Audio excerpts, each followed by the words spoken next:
Hello, good morning, ladies and gentlemen.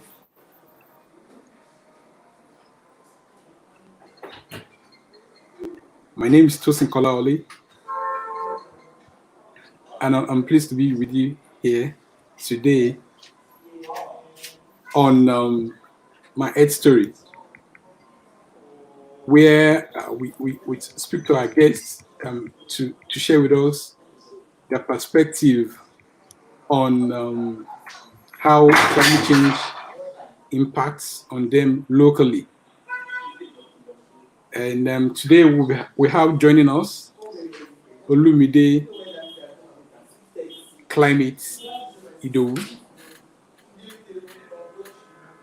Olumide Climate Idowu is an energetic and strategic leader who balances a practical view of competing for development interests with a passion for environmental protection and conservation. His knowledge of environmental issues is broad and multifaceted. What makes him stand out among his peers is his ability to effectively engage and interest a great cross-section of individuals on environmental issues by building solid relationships, writing articles, contributing to working groups, and leveraging social media platforms. Olumide is the co-founder of the International Climate Change Development Initiative, Africa, also a youth focus point for Nigeria at the United Nations Development Program on small grant program.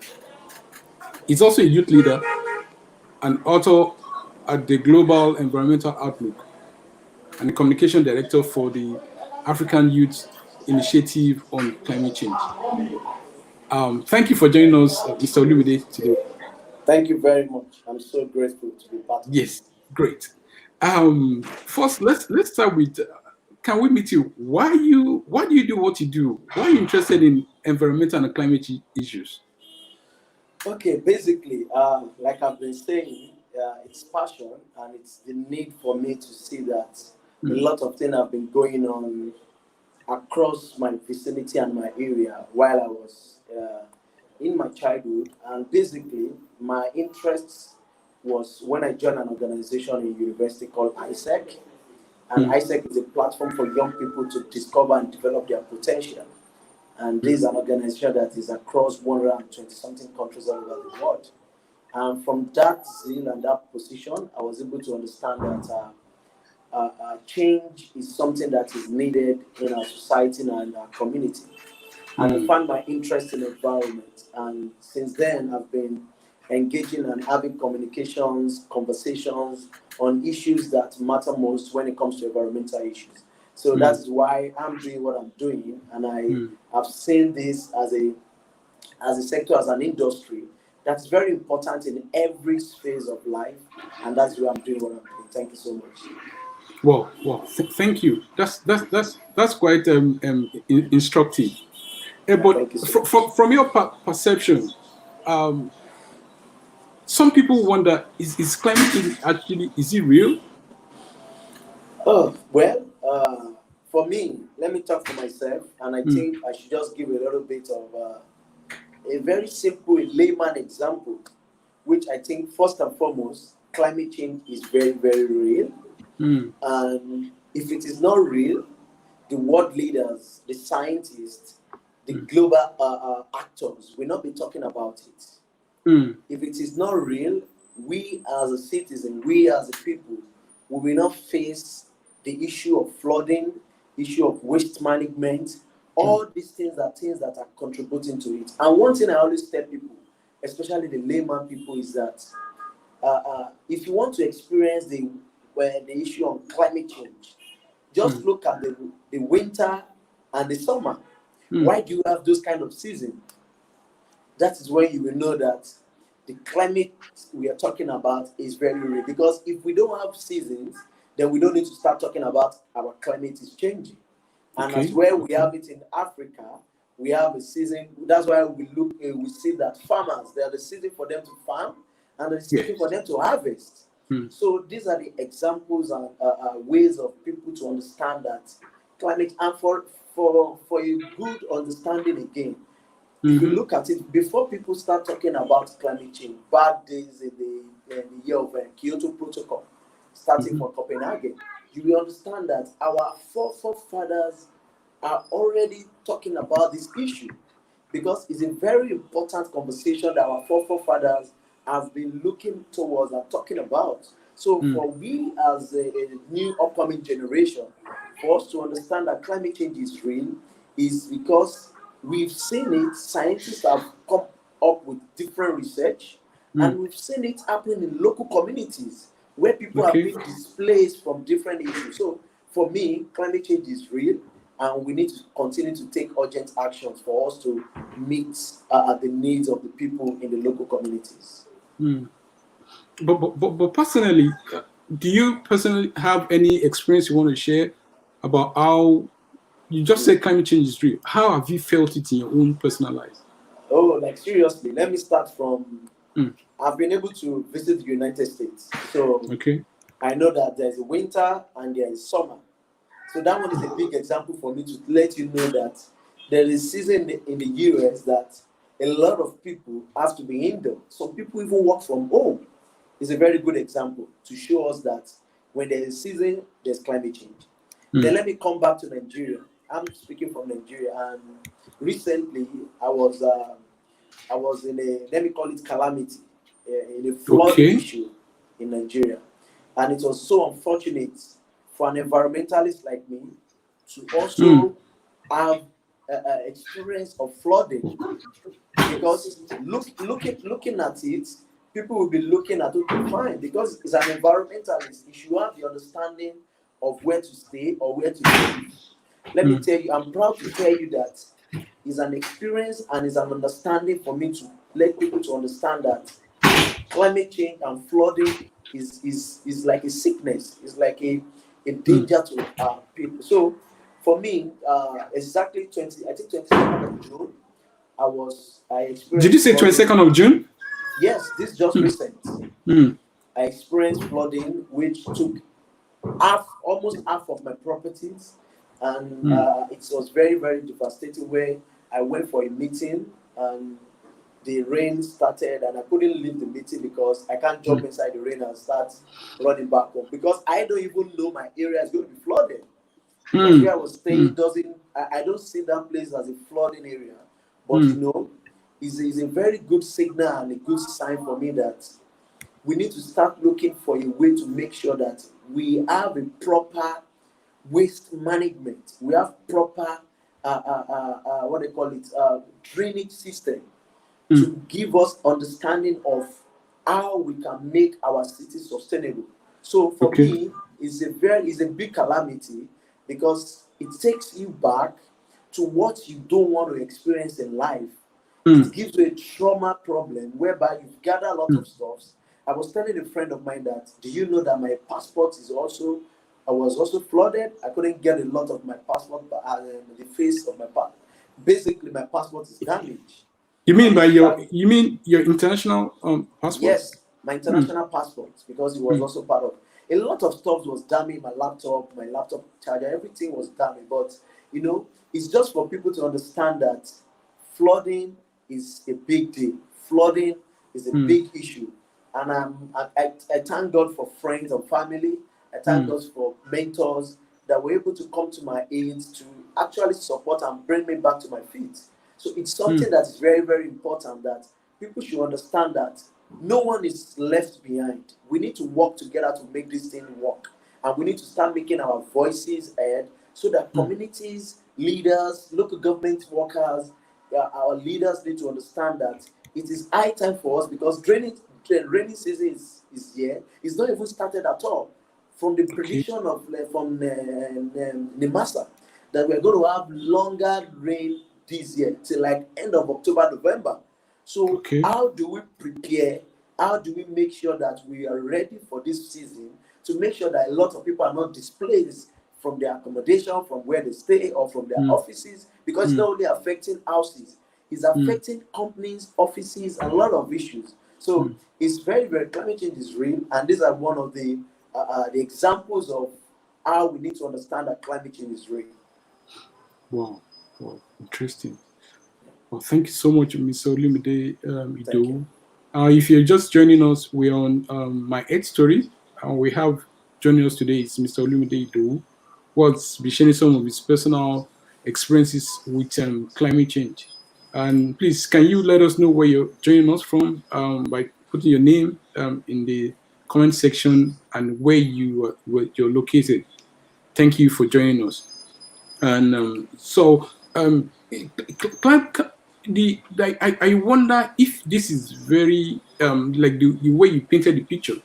Um, what actually can people do, or what should people be doing in terms of um, preventing further harm caused by climate change, and in situations where people are already subjected to that situation? How can they build resilience from your own experience?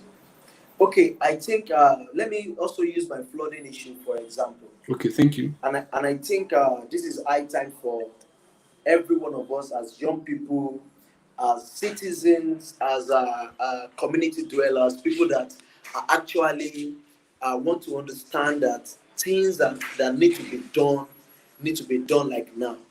So I think one of the things that we need to start doing is that we need to start calling for accountability and transparency in the issue of our policies, Okay. and bringing it to the local entity. I think, for me, I think our structure, our cities need to understand that if there is a possibility for us to, I'm speaking from not the government angle now. I want to Okay. speak from we as a community dwellers, what Mm, we can do even by not waiting for the government.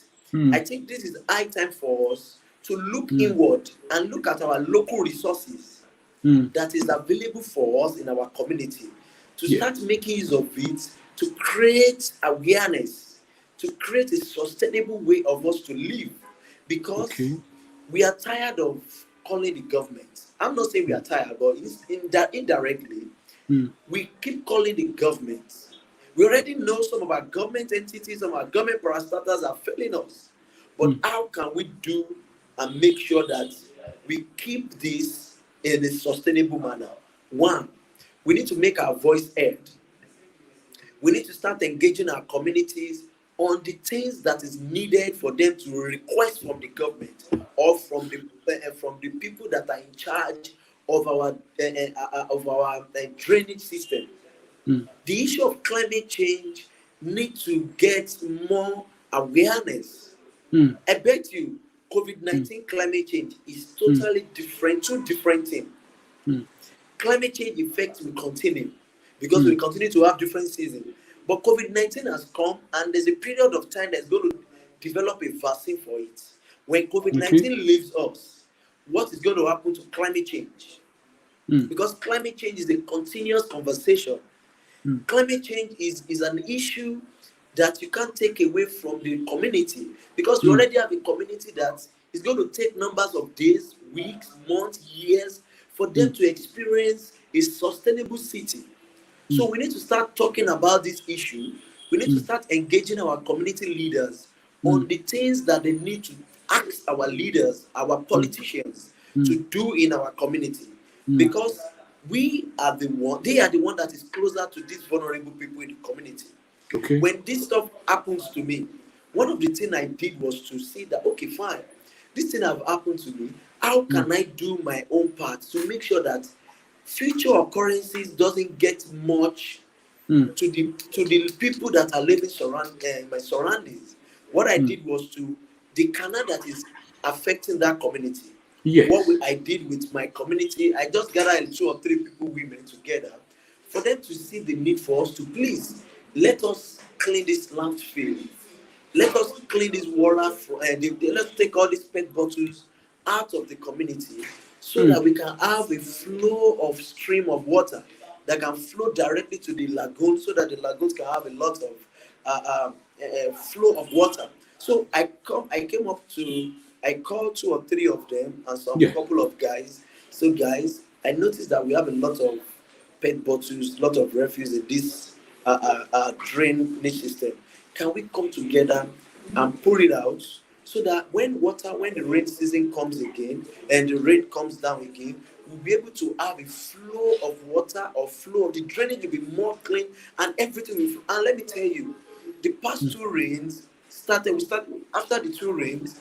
Yes. I think the community or the area has started having the need and the urgency for them to start saying that cleaning of gutters, drainages are very, very important for them so that they can build resilience and they can build culture of community development. And these have been happening day by day, week by week, and month by month. And for me, I can say that if each and every one of us start Okay. taking this urgent action, then we have a community-free problem, community-free of flooding, community-free of bad drainages, and community that can be, that can see the change that they want to see in their community without waiting for the government, but putting the government in check that there's a need for them to come Okay. and make those sustainable way of, so that we can have a sustainable city across everywhere we are. Thank you. Thank you so much, Mr. Olumide. I quite appreciate the fact that there's a need for us as citizens to call on government and also individual duties and responsibilities to as citizens of whatever community where we live. But if the picture doesn't get better, what kind of future does this describe for young people who are going to be living in those communities in the far future? Should this, should or why should young people get involved in this? Okay, thank you very much. First and foremost, we young people should first of all recognize that we are one of the, let me say, we are one of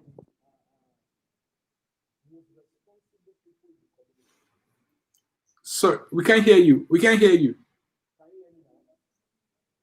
Are you muted? We the, Yeah, we can hear you now. Thank you. yeah. What I'm saying is that we the young people, can you hear me? Yes, yes, yes. We the young people need to understand that we have much voices. Our population is the highest population across the world.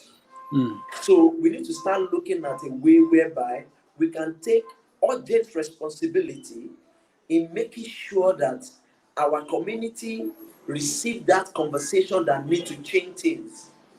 So my key point here is that for the future of the oncoming generation and the future of the present young people, we need to raise our voices. We don't need to argue with the government, but we need to push that voices out to demand for what we actually need for our community to experience a sustainable way of managing things. You can see a lot of resources that's been wasted everywhere. What is happening to our climate financing? What is happening to some skill acquisition programs that can make young people to be more responsible in their community? All these things are things that we need to start looking at. So young people need to start, creating partnership that is sustainable with different organizations that can help them to identify local resources that can help them in their local community. Young people to also need to understand how to engage the communities or how to engage local community, how to engage local leaders, how to engage the politicians so that they can be able to listen to them and hear them out. And one thing again, if we don't have the facts, if we don't have the examples or we don't have the necessary ingredients to engage our politicians or to engage our leaders, we will just be as if we are just chunking out or we are just pushing out unnecessary information. But if we have our facts or we have our observations or we have our research, lots of people will listen to us and they want to partner with us to get the right conversation and right communications to the people for them to listen to young people, because we are actually we are like a voice for the rural community. We are like a voice for the people, and this future is us. Because in the next 20, next 15 years, we are going to be the same leaders that the upcoming leaders will be looking after. So we need to start looking at that sustainable way of us to engage more community leaders, of us to come together as one. Instead Okay. of spreading our voice, we need to come together to have one voice, so that that one voice can create a sustainable agreement with the government, and the government will be able to listen to us for us to have a good conversation. Thank you. Thank you really very much. And I think these are quite very germane conversation and wisdom you've shared. And I often wonder, that's why over the years we have not been, there hasn't really been a dearth of what I would say, information or awareness or scientific, research work around climate change. But from years of advocating the realities of climate change, even though we see it all around us, there's been this huge disconnection. And because when people think of climate change, they think it's something that's happening far off, away from where they live.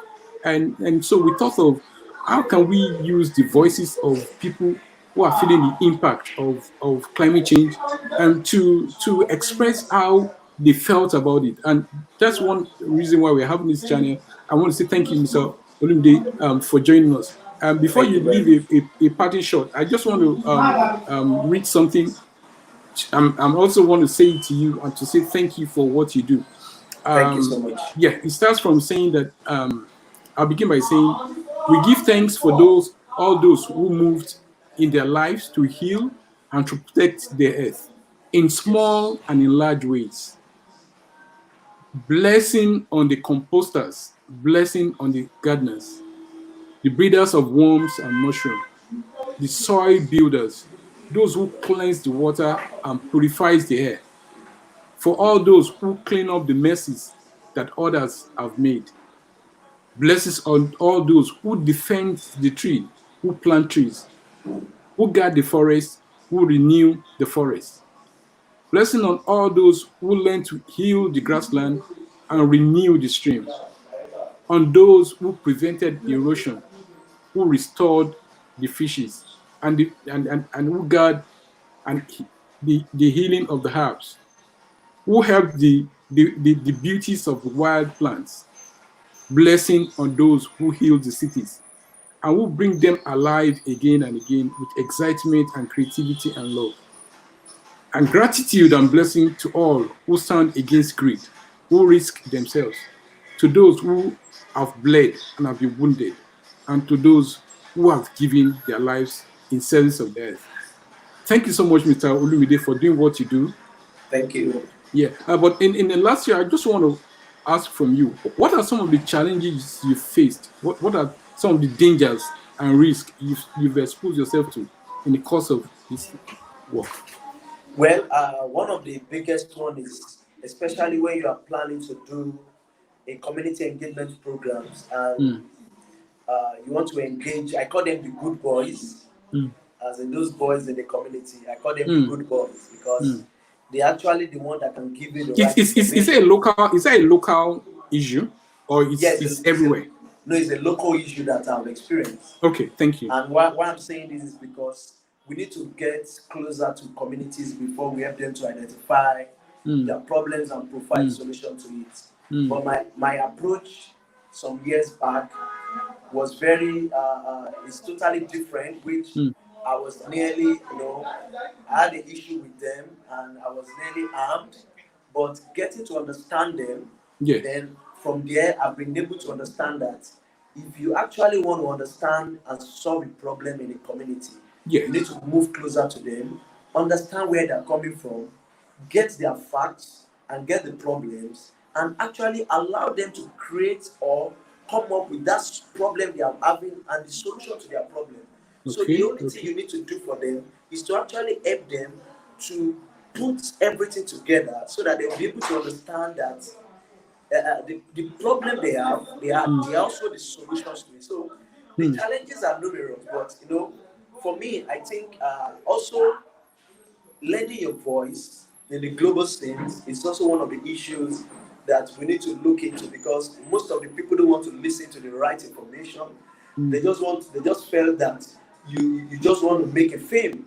But based on the experience I've seen, just keep doing what you want to do, keep telling them the facts, and keep giving your information back your information up with facts. People will be able to listen to you, and keep doing that thing you think is the right for your local community, because every of the solution we are looking now starts from our immediate community. If you can't solve your immediate community problem, how do you want to solve the whole world, or you solve a problem within the state? So it starts from your community, and you'll be able to get to where you want to be to. So those challenges are the things that you will come across. You need to understand the people, you need to understand where they are coming from, and you need to actually understand their ideology before you Their give them money. ideology. Yes. Well, thank you so much for sharing with us today, Mr. Olumide Idowu. We're quite blessed with your presence, and like I share with you in my wishes to you and my prayer to you, that we appreciate what you do, and I mean, for lives that you may not come across, one way or the other will have benefited from what you do, and that itself is a blessing. I just want to encourage you to do more. We need more of you, and please also help us duplicate more of you, so that we can really help in a little way to save our planet. Thank you And so thank much. you, and I wish you well. Thank you very So much, thank you so and much. keep doing the great work. Yeah. Appreciate all the support and everything across. Thank you so much. Thank you, Mr. Lunde. Bye. All right. So viewers, until I come your way again next week, same time on my Earth Story, with another Earth advocate and people who are working in their communities to improve the state of the environment for us, and also for future generation. Please remain, have a nice time, and be good. Go take care of their health. Bye. Bye-bye.